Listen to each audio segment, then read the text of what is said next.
Hello fellow RPG geeks, this is Tim, Samwise7, and I got a different video for you today.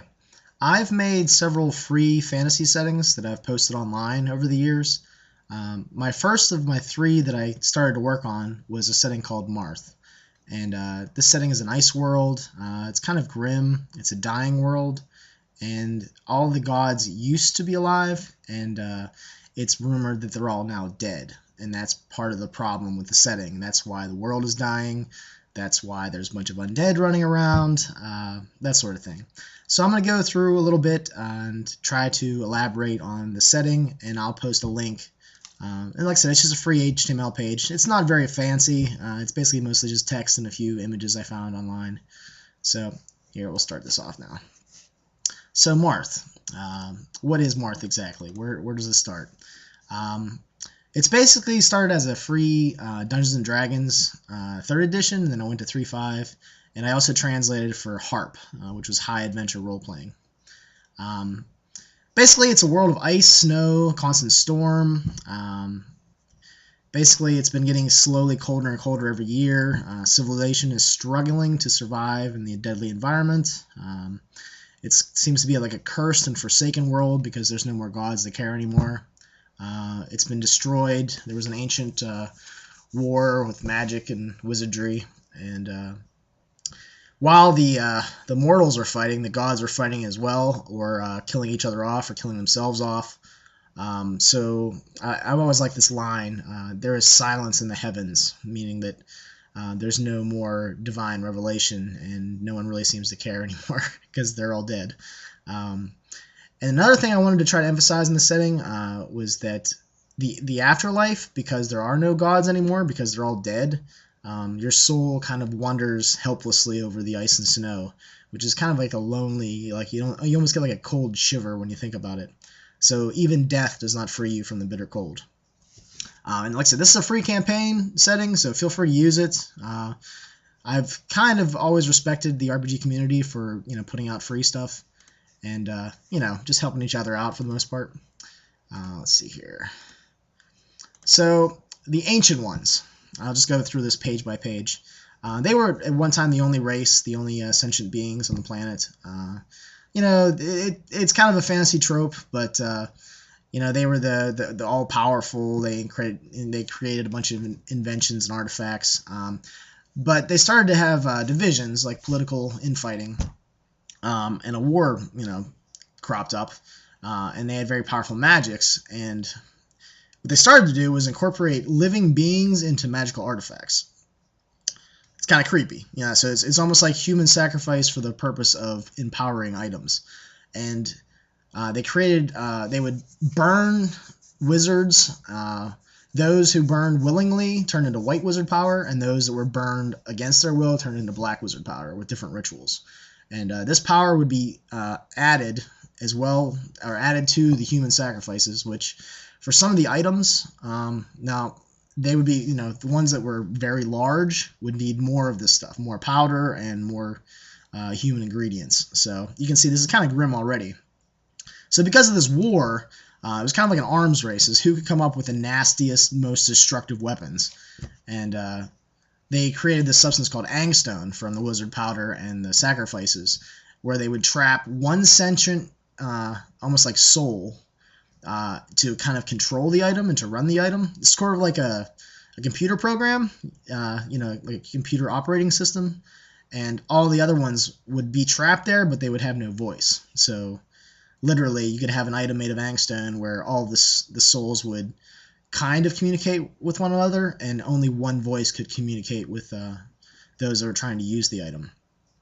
So anyway, these Ancient Ones fought off, and they basically just destroyed everything. They pretty much destroyed the world. And some people try to blame it on the gods, like the gods are fighting at the same time, and they're killing each other off. I've always said that the gods pretty much pick sides, and because of that, there was dispute in the heavens. So angstone is very important to the setting. Like I said, angstone is the substance that has trapped the burned remains of wizards and helpless, human sacrifices into the mix. And it's also the most durable and hard substance on the planet, essentially. So that's pretty much, so the ancient ones kind of died off, and from the ancient ones came the other races, which is, like I said, this was my first fantasy setting, so I kind of borrowed a lot from different, other fantasy tropes.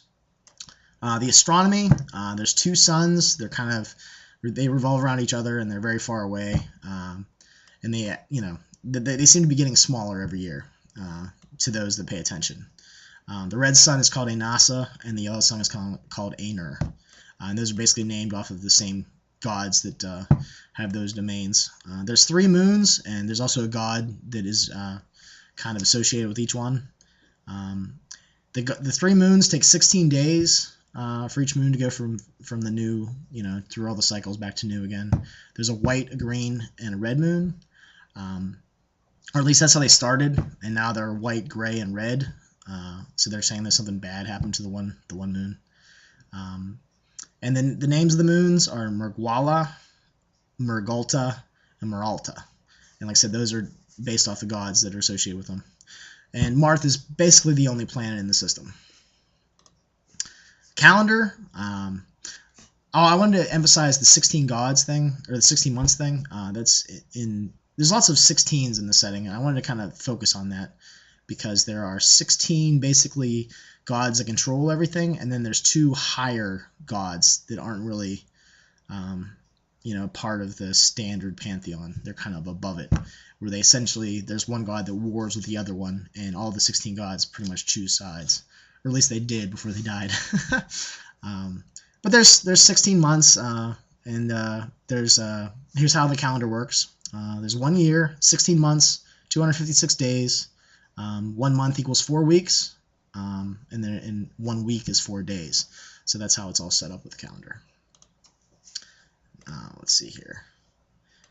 So I'm kind of probably running out of time. I'll have to make a few videos. I've put some influences for the setting on the side. I took a lot of information from different of my favorite books or settings, or information from some D&D books, especially Cold Fire from Frostburn. I thought that was a really interesting thing that could replace water for transportation. There's also ice ships that travel over the ice and snow because it's all frozen, and they essentially just look like giant pirate ships, and big. They just kind of cruise. They have like sleds, or they slide over the ice. So that's pretty much that. Basically, the history is that the place was all nice and beautiful. The ancient ones controlled everything. The Wizard War happened. And then the world just started going to hell. The gods started dying off. The gods didn't answer prayers anymore. They didn't offer power anymore. So your typical cleric doesn't really fit to this setting because they don't exist. What I tweaked in D&D was that wizards could do the basic healing spells, but the rest of the cleric spells are off limits because of that. And like I said, the setting is just every year it gets colder and colder. Let's see here. Okay, I have a world map, which is pretty basic. You're used to looking at fantasy worlds that have different, there's mountains over here, blah, blah, blah. Because it's all covered in ice and snow, there really isn't too much. It's mostly just, there are mountains, and there's lots of mountains, and some cold fire rivers. Basically, it's a liquid that burns you in a cold way, but it's fluid. But I have the map, and there's all kinds of different names for the setting, for the kingdoms. And I pretty much put the races, all the races that are available, or that are generally come from each of the kingdoms. So if you look at the kingdoms page, there's let's see here. I think there's 20 different kingdoms. The only real kingdoms I have all the way fleshed out are Ranth, Relev, and Anmor, and they're all pretty much on the eastern, southeastern side of the map, because that's where I based all my campaigns, and I just slowly worked out from there. So, but you can check those out. I have some. And with the cities as well, the ones that I do have fleshed out, I have little graph paper cities that are very basic. One thing you'll notice about the cities is that there's no the huts or anything people live in. That's because everybody lives underneath the snow of the cities, because it's just too cold on the surface. Yeah, that's going to be the end of this video, and I'll continue with the next one.